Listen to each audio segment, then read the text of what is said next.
Hi guys, it's Sarah from the Little Rose 9314, and today I will be doing a book review over an Ember in the Ashes by Sabaa Tahir. I'm sorry if I butcher her name, I'm not good with this name, so I'm like Sabaa Tahir. Sabaa. If anyone has a pronunciation of the name, could you put it down in the comments below? Thank you. And for this book, I loved it, I have to say. So an Ember in the Ashes, to start off with, it comes from two perspectives. We have Laia, I believe her name is, and Elias. Laia is basically runs away from home one day because of circumstances I can't explain until we get into my spoiler review, and she decides to join the Resistance. Go to the Resistance for help because she needs help, but the Resistance will only help her if she does this mission for them, and most of the book is about her doing this mission, and I liked that. Well, Elias's story is more, he's in a group, I can't remember what they call them. Oh yeah, he's in the group The Mask, and he doesn't want to be one. He's making plans to escape it, but then an Agar, I think it is, tells him that he can't do this, yada yada yada. And then they're trying to look for a new emperor, and he gets chosen to be in the trials. I can't really say much about this story without spoiling it for a lot of people. All I know is I'm really loved this book. I gave it a 9.5 out of 10 stars. I wish I could have gave it a 10 out of 10 stars rating because it was so good, especially for a novel that's only 500 pages long and that thick. It was really good. It was action-packed. I was never bored, but there was some issues with it, and I could tell you the issues right now because it's not really a spoiler. But one of the main issues I had of this book is that it was supposed to be a standalone, from what I heard, and the ending of this book is not stand-alone-ish. It's more, yeah, Elias' story wraps up nicely, but Leia, I said it Leia in my mind a lot, but I know it's Laia. So, with that, Laia's story didn't really wrap up in a nice, neat little bow, so I'm all like, this can't be a standalone, and then I realized that there's a second book in this, but since it was meant to be a standalone, according to the author, I had to knock it down a few points, because if you're gonna make a quote-unquote standalone, you have to end it on a standalone perspective, and she didn't really do that with Laia's, so I had to knock it down a couple of points for that. But it was still a really good book, and I would highly recommend it. But, since I am now gonna go into my spoiler section, because I can't really say much about this book without spoiling it, all I want you to know is that you should read it, and then with me, there was so much hype around this book that I didn't really want to go into it at first. I was like, no, there's too much hype, it's gonna make me hate it. So I waited until December, and this book came out in May, so the hype has died down some on it. And yeah, there's a movie coming out about it, so I'm excited for that.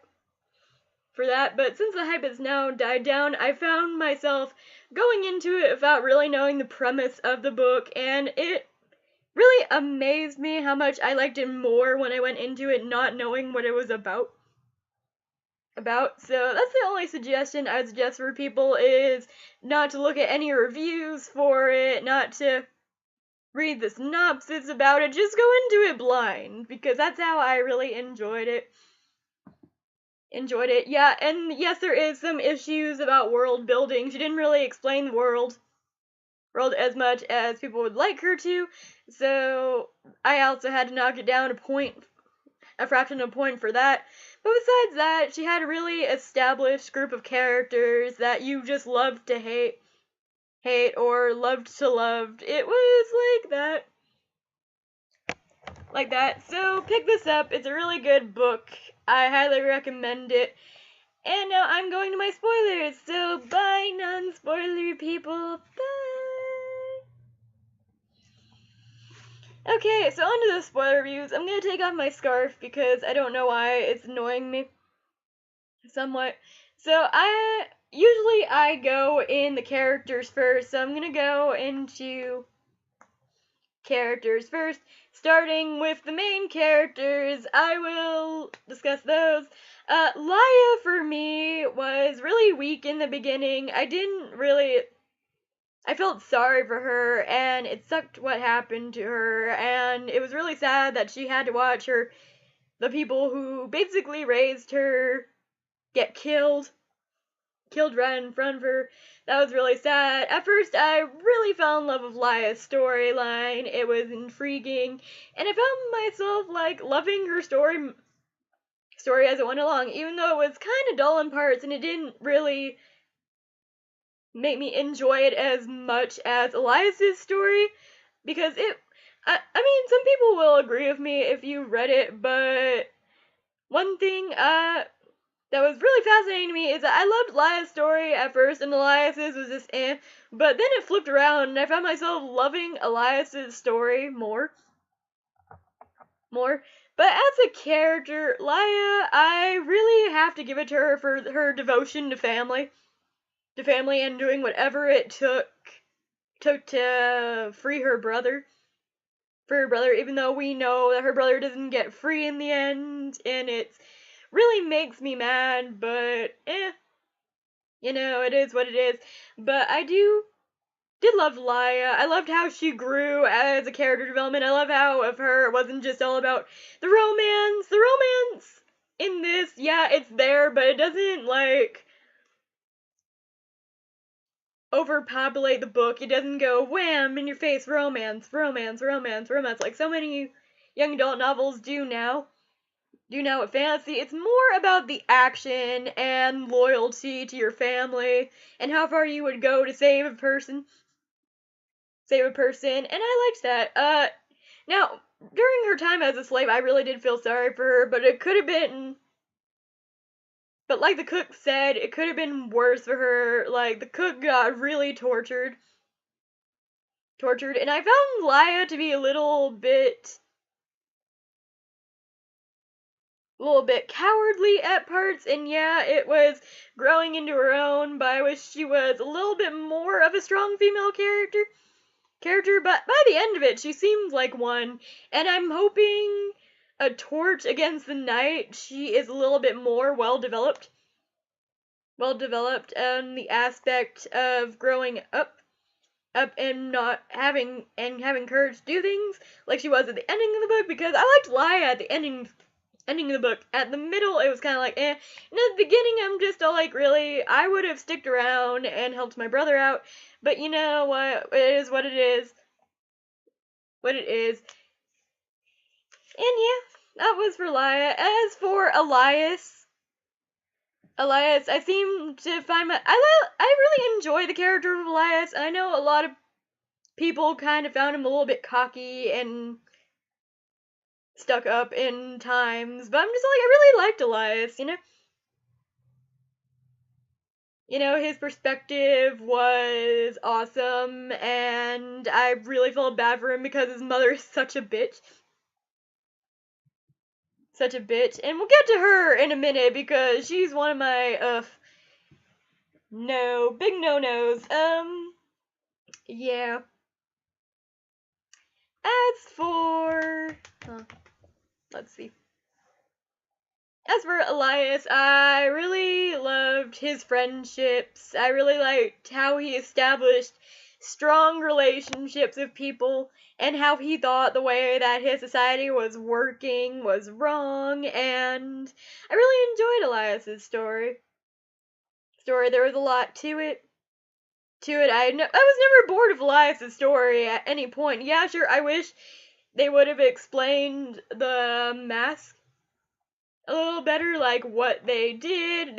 I wish they would build the world a little bit more. This was more about establishing a story than world building, and if there was a little tiny bit more world building in it, I could have given this book like a 9 out of 7.7 out of 10. But since that, I had to knock it down like 2 fractions of a point. And yeah, I know I'm picky. And then we have my favorite. And then we have Helene. I absolutely adore Helene. Yeah, she's a little bit stuck up in the way she thinks, and yeah, she treated Laya horribly because she was a slave, and I didn't like that about Helene, but I did adore her friendship with Elias, and what happened to her at the end really made me pissed off, and Helene is just such a strong female character. She doesn't need a man to please herself, and she's one of those girls that she could have not had a love interest at all, and I would still loved her. She knows what she wants. She knows how to beat out the boys like a normal, like a non-normal person, but she knows how to beat out the boys whenever they're flirting with her and stuff, and she's not obsessed with men, and that was a really refreshing take about a female character that's not all gaga guy crazy, and I love Helene. Helene is one of my favorite characters. Sure, I wish she was a little bit more diverse in the way she thought because she was stuck in the Empire's way of thinking about slaves. She wished that there was better living conditions for the scholars, but she was more like, hey, I don't think you should be helping out the slaves. And then it's like, but I thought you want Elias. It's all like, I thought you wanted to help him. She's all like, well, I wanted to help them in living conditions, but this is against the commandment rule, I guess is what you call her. I can't remember what his mother's name is to save my life. But, it was, you know, her ways of thinking made me want to slap her a little bit, but she can be the most perfect character ever.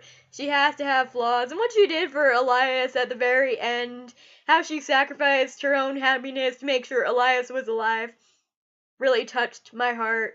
And I love Helene, and I really hope that we have some scenes of her and a torch against the wind. Oh wait, a torch against the night. I really hope we at least hear about Helene, because I felt like she didn't get, like, you know the romance I'm talking about. I feel like her romance didn't get enough. It was really driving me crazy. I'm all like, how could I pick which one I like more if you don't give me at least something to go on? So, yeah, that was that for Helene. As for Darren, we only met him for so long, and he was okay. I felt myself going like, oh, well, yeah. What happened to Nan and Pop really upset me. Elias's grandfather, I've liked him in the scenes he was in. Yeah, he could be a little bit set in his ways like Helene was, but at least he had something. And then we had Keenan. I liked Keenan for the most part. The commandment, which is Elias's mom, I fucking hated her so much. Like, how, I want to know what happened to her to make her so cruel. She kind of reminds me of Lily Salvatore of the Vampire Diaries. I mean, why would you do that to why? Why would you act that way towards your own flesh and blood? So, she kind of reminds me of Lily Salvatore, only a more cruel version of Lily Salvatore, because Lily, while she can be cruel at times, she at least has a few shreds of humanity in her. The commandment didn't have any humanity in her whatsoever, so I want to know what happened to her to make her lose the human part of her, but I think it should be interesting to see how that plays out. And then we have all his friends, Dex, Demetrius, Barris. I felt bad that I felt sad that Demetrius and Tritus died. I mean, for Demetrius, he was all like, "Come at me, bro. Come at me, bro. Kill me," and it made me sad. And yeah, that one was sad.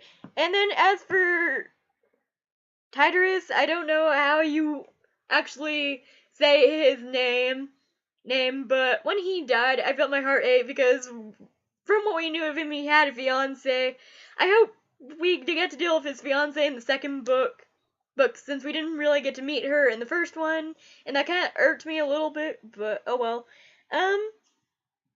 As for Izzy and the cook, I adored Izzy, the way she was helping Laya all through the book, I just adored. As for the cook, I really want to know what happened to the cook to make her so against the Renaissance.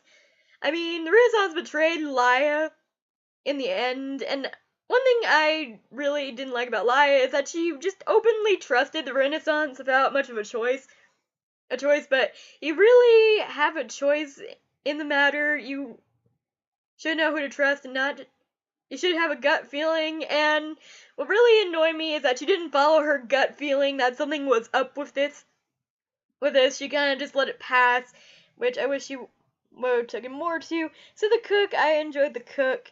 Kane, there was parts where I just wanted to punch Kane, especially after the third trial. I was really hoping that Elias would punch Kane in the face, but he didn't, so sad face. I enjoyed Sana. Sana was interesting. It really hurt me when Zach died. And then we get to Marcus. I fucking hated Marcus. How someone could be so vile and cruel just really got to me. And then we go to Mazar. Is that how you say his name? He's the head of the resistance. I knew something was up with him in the beginning. I'm like, this guy doesn't know who this girl is, and he's just openly helping her for just this. There has to be some catch. There has to be some way he's gonna betray her in the end, and lo and behold, he did. So, yeah, hate him too. So, next question. What I didn't like about this book, as I said, there wasn't very much establishing the world building in this book, and I had to give it a lower rating because of it, as well as this was supposed to be a standalone. She wasn't sure she was gonna make a second book either. So, if you had that, you at least have to have it at some ending, but you didn't have Laya's story at that ending just yet. So now maybe if she would have actually killed Laya like Laya, it would have been a little bit better as a standalone. It would have killed me that Laya was dead, but the you know, if she would have killed two main characters, then yeah, that would be a standalone. But she didn't. So that was that.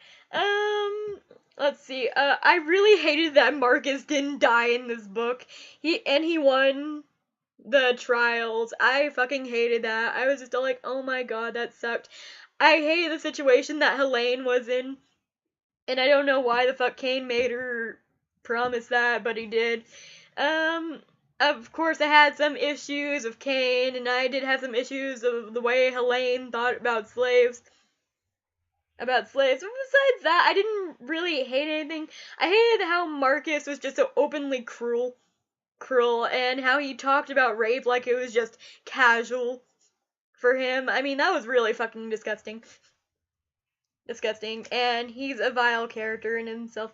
What I liked about this book, can I say everything? I really enjoyed this book.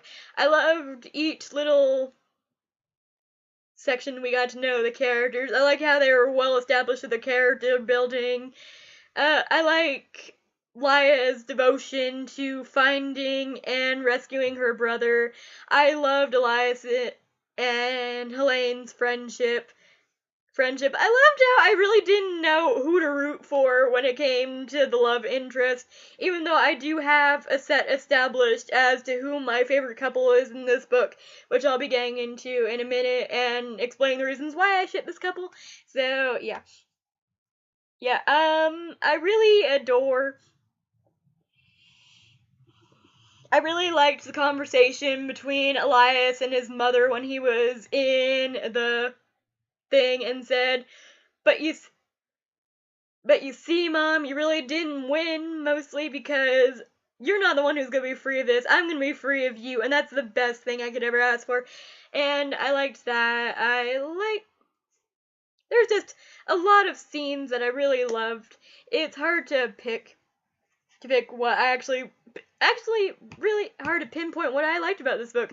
I liked how Laya's thing didn't stay the same. I liked how we established her character and how she grew. I liked how Elias, even through the trials, he stuck to the way he thought and he didn't just openly kill Laya whenever Helene asked him to. But, you know, with Helene, you really gotta understand why she did it. Why she was asked for that. But in the end, she couldn't kill Laya either. And I really liked how Helene, even though she doesn't think the slaves should be treated as people, and that really irked me about Helene, but I really liked how she set aside her petty thoughts about slaves to help Laya whenever she was severely injured after Marcus tried to rape her. But, I liked that. I liked how Laya fought back against Marcus too, and how she fought back. She wasn't just gonna stick in this situation anymore. My favorite scenes of this book, I liked a lot of scenes with Helene and Elias. Every scene that Helene was in, I love personally. I like how whenever they were discussing the tent, like, I think my favorite scene in this whole book was when Helene was telling Elias, "You think I want to love you? You think I want to love you? Loving you is the worst thing that's ever happened to me." And it's explained in the ending of the book as to why it's the worst thing that's ever happened to her. But I adored that scene. I also adored the scene of Laya and Elias when they were just talking through the night. I liked that scene. And that's a scene that made me really have a hard time picking who I liked Elias with more, but I'll get into that in a minute. As for my favorite character in this book, I will say it again, my favorite character in this book is Celine, hands down. She is one of the strongest female characters I have seen in a while in YA fiction. Fiction in that saying something. My least favorite character, it has to be a tie between the Commandment and Marcus. Mostly because Marcus, I don't understand why someone would so openly be okay with raping someone. Oh yeah, another thing I loved about this one is how well they established the cruelty in this book. And how well they established that even though there is cruelty in the world, there still could be good inside it. I liked that. Let's see. Who do you ship together in this book and why? I'm gonna get a lot of hate for this since I know a lot of people are Laya and Elias shippers, but I myself am a Elias shipper. I love Helene and Elias together. I adore the whole best friend to romantic love interest thing because one trope that I really hate about books is that best friends always finish last. I guess could be a trope. I mean, the best friend is never chosen as the end game, and I know that Laya will probably be the end game in this for Elias. But I really want him with Helene, mostly because they're the same in some ways, and he's really not afraid to call her on her crap. And he makes Helene more human. Whenever she wouldn't help Laya, he asked what the fuck was wrong with her, and then she helps Laya. Another thing is she sacrificed herself because she fucking hates Marcus. She sacrificed herself so that Elias would live. And she got a little bit close whenever she was about to execute Elias. She almost cut his head off, but it was cut a little close. She put faith into what she believed in, and in the end, it didn't really work out for her. And one thing I adored about Elias and Helene is how well they worked together during the trials, how well they set their thinking into, I'm not gonna kill you, you're my best friend, I'd rather I die than you. I really loved that. I especially loved the ending when we think Helene is gonna betray Elias, because in so many books nowadays, it's always the best friend that betrays the main character, so the main character doesn't have to really make a choice as to who they love. Like I said, that was my main issue of the Hunger Games. I felt like Katniss just really chose Peeta because Gale betrayed her, and I thought that Gale didn't get a fair shot, so that really irked me. But I really loved how Helene didn't betray Elias, and they didn't go down that route. She helped him escape for as long as she could. What really made me sad, and this actually made me really tear up, it's the only part of the book that actually made me really start crying, is whenever he just looks at Helene, and I think he grabs her arm, and I believe he tells her, hold on to the girl that I know you are.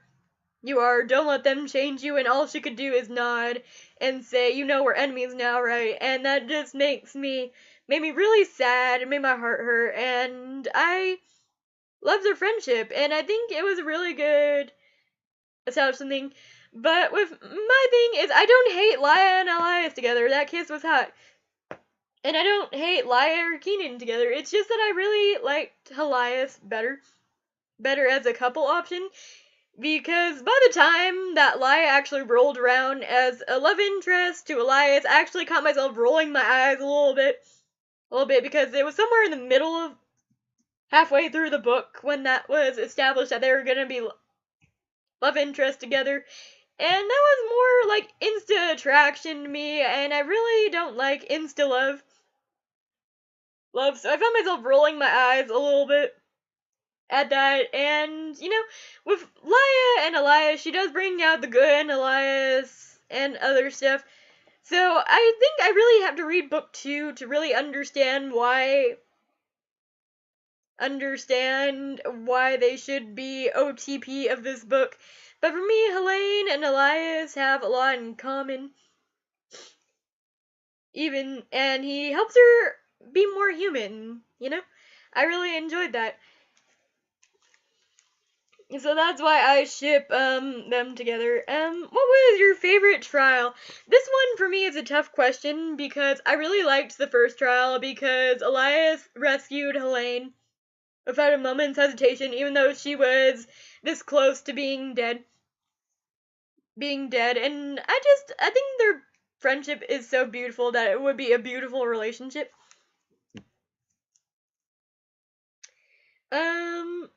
Actually, yeah, the first trial is my favorite, but if we're talking about emotional state of a trial, the third trial got me really upset because they were killing all their friends, and like so many people have said about the book reviews I've seen on YouTube, that they thought it was gonna be a simulation and they're just gonna go, hi, you're just getting your friends that aren't dead.